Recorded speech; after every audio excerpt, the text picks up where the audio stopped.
Hi everybody! Welcome! I'm your host, Binary Mouse, and we have another truly fantastic story to share with you. Our special guest storyteller will carry us beyond the edge of our imaginations into a digital fantasy land built especially for you. Watch, listen, and enjoy!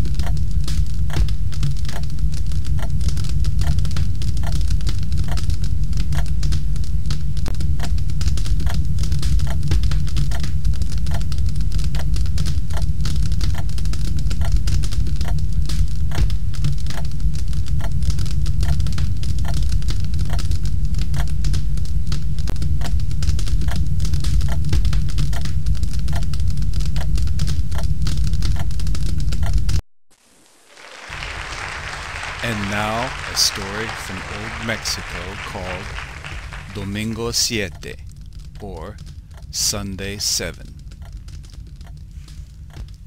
A very long time ago, two hunchbacks sat staring at the ground in a little village.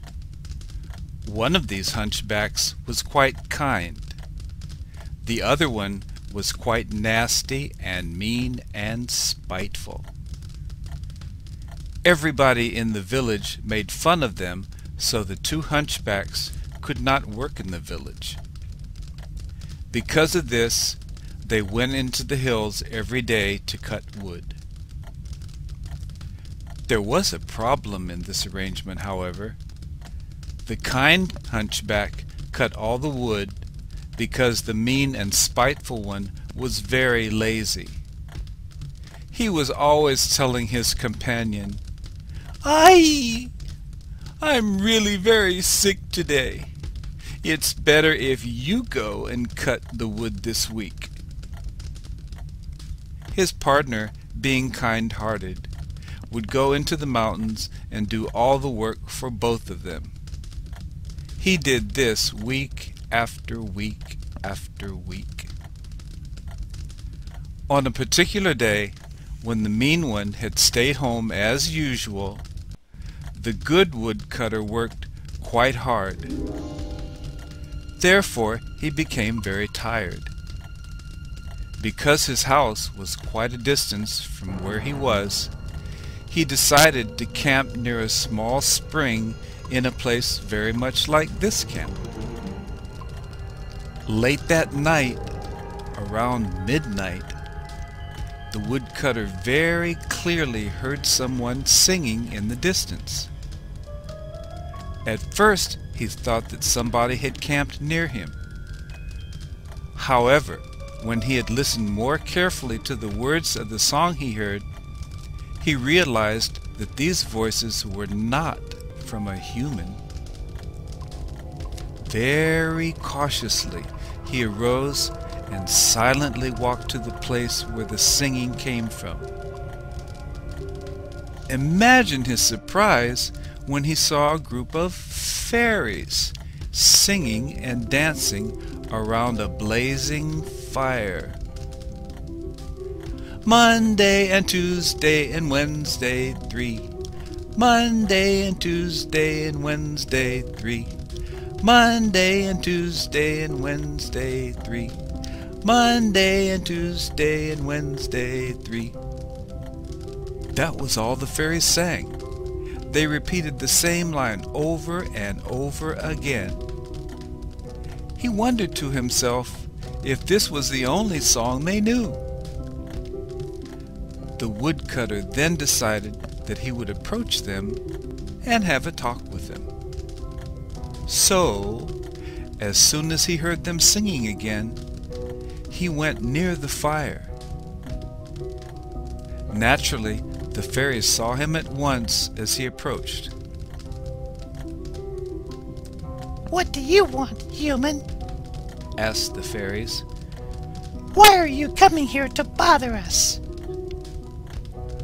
Well, I came because I can help you. Just listen to me sing your song, and you will see that your song will sound better. Then he sang.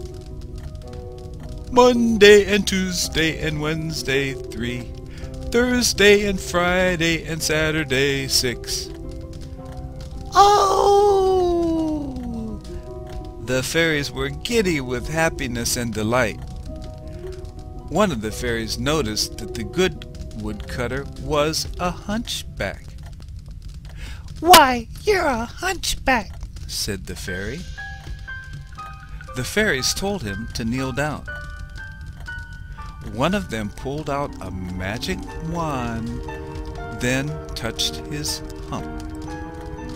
Immediately, it disappeared, leaving him strong and straight. Just then, the earth began to tremble and the rocks began to shake. All of this shaking caused a terrifying sound to come from the earth. Aye! The ogres are coming! Quickly, quickly! The fairies told the woodcutter. Climb that tree so that the ogres don't catch you and kill you! Then, in a quick flash, the fairies disappeared. In the blink of an eye, the woodcutter climbed the tree and hid amongst the dense leaves. No sooner had the woodcutter positioned himself securely in the tree than 3 ugly and huge ogres set themselves at the bottom of his tree hideout. These ugly ogres then began to chat amongst themselves. Well, amigos, what evil deeds have you accomplished this year? They asked each other and wanted all of the juicy details. Well, I have blinded an entire village. All of them I did. Old ones, babies, and even the strong young men. And they are now so blind they can't even see the sun. They all laughed and poked each other in the ribs. The second ogre then said, Ha! You think that was great work? Listen.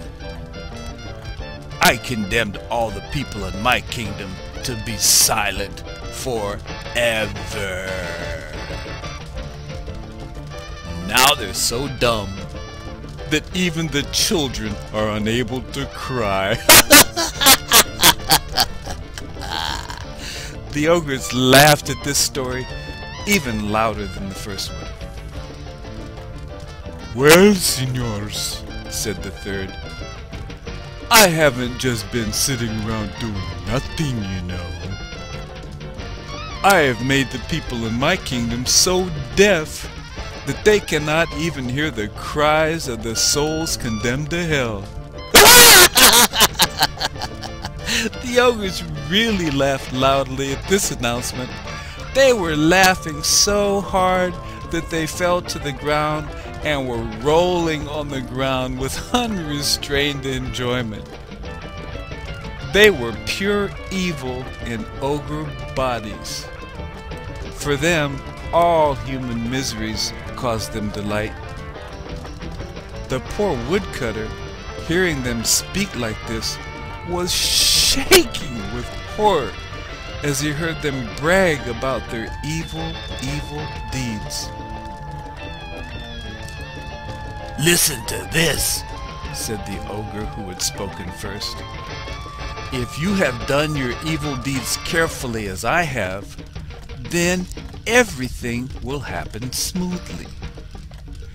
Those unfortunate idiots whom I've blinded don't know how easy it would be to be cured. Nevertheless, don't think that I'm going to cure them. How much sense would that be? Oh no, I'm not going to give them the remedy. Good, said the second ogre. You can tell us how to cure them though, right? I also have a remedy to cure the deafness of my people, and I am sure that our friend here also has a remedy for the dumbness of his people.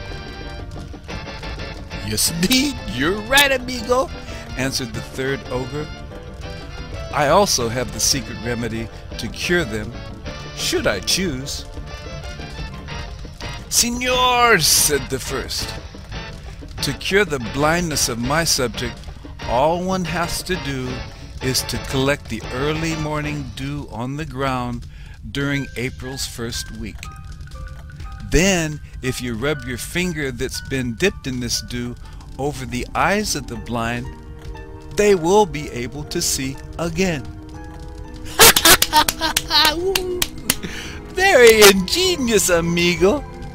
You must guard your secret well and don't tell a single soul, exclaimed the second ogre. But listen to my remedy. I have told you that I had deafened my subjects. Do you want to know how they can be cured? It is certainly more difficult to cure this deafness than the blindness you spoke of. You have heard about the Hill of the Bells, right? All one has to do is take the deaf person to this hill, put him next to the rock, and then strike the rock with a hammer. The sound of the hammer on the rock will cure the deaf person forever. Ooh, that's nothing, said the third ogre. To cure the dumbness of my people, one must go into the fields and pick flowers from the cenizo plant, which blooms only after a good rain. These flowers are set to boil and a tea is made from them. The sick person is given this tea to drink. Then not only is he cured of dumbness, but every known sickness will be gone. Woohoo! The ogres were enjoying themselves a great deal, but since dawn was approaching, they agreed to meet again at the same place a year from that date. As soon as the ogres left, the woodcutter clambered down the tree, saying to himself, "Since the fairies have been kind to me, I will repay their kindness with kindness. I will go cure those poor afflicted persons that the ogres talked about. However, since it is a long time until April, I will first go and cure the deaf and the dumb." Walking, the woodcutter finally reached the land of the dumb. The good man picked the cenizo flowers, brewed the tea, and gave it to the dumb. Immediately their speech was restored. So grateful were all these people that they loaded the woodcutter's little donkey with bars of gold and silver. From the land of the dumb, the woodcutter traveled to the kingdom of the deaf. He took the deaf to the Hill of the Bells and cured them. Dios mío! What joy! These people also gave the woodcutter a donkey loaded with gold and silver bars. Since April was near now, the woodcutter traveled to the country of the blind. Camping on a grass-covered prairie, he waited for the first week of April. When the proper time came, the good woodcutter collected the dew from the grass on the ground, entered the village of the blind, and cured all of them. He did. He cured all of them. Now, as a reward, the previously blind people loaded their benefactor, the hunchback, with still more gold and silver. He was a very, very rich man by now. At last, the hunchback returned to his home, where his friend the envious hunchback awaited him. The good woodcutter related his adventures, but the evil one didn't care about the gold or the silver. He wanted to rid his back of its hump. "Compadre," the evil one would ask his good friend, "why don't you tell me where this tree is? The ogres will be there soon. Maybe I can also be rich like you. But above all, I hope the fairies will straighten my crooked hunchback." The kind-hearted woodcutter took pity on his friend and agreed to do as he asked. On the morning of the day set for the meeting of the ogres, the good woodcutter took his friend to the tree. The mean hunchback, without even thanking his kind companion, climbed the tree and set himself to await the arrival of the ogre and the fairies. Before the fairies arrived, the earth and the rocks trembled as in the previous occasion, and the ogres met under the tree. "Amigos," said the largest ogre, "there is a traitor among us. Someone has cured the blindness of my subjects. We were the only ones who know what was said here a year ago. It must be one of us."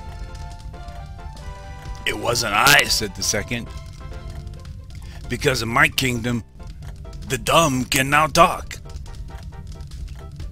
And my previously deaf people can now hear," called the anger of the third, who was really mad. "A woodcutter came to my kingdom and cured everyone." "He was the one that cured my subjects." The fairies appeared then, singing and dancing. The fear of the ogres was forgotten. Monday and Tuesday and Wednesday 3, Thursday and Friday and Saturday 6. The hunchback, who had seen the fairies come out, was impatient to add to the song, hoping that his hump would be removed. When the fairies reached the word 6, the hunchback yelled the first thing that came to his mind. "And Sunday 7. For an instant, the ogres and the fairies stood as if carved from stone. Recovering their faculties in an instant, the fairies exclaimed, "Our song has been ruined!" Then they disappeared. The ogres by this time had also looked around, yelling, "There is the traitor!" They reached into the tree and brought down the hunchback. "And so it was you, insignificant spider, who revealed our secrets. Well, take this!" And the ogres decorated the back of the hunchback with another hump. End of story.